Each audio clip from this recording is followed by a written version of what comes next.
নমস্কার।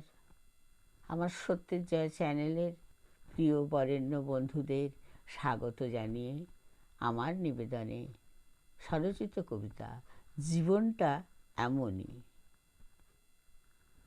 সত্য মিথ্যায় মিলে মানুষের জীবন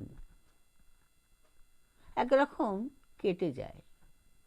খানিকটা বিধাতা গড়েন, খানিকটা আপনি গড়ে, খানিকটা 5 জনে গড়ে দেয়।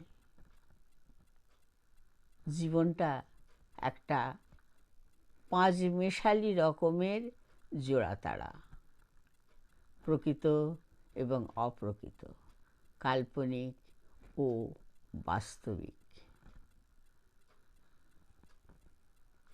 আমার কবিতা আপনাদের যদি ভালো লাগে লাইক, শেয়ার, সাবস্ক্রাইব করবেন, আপনাদের মূল্যবান মতামত জানাবেন। নমস্কার।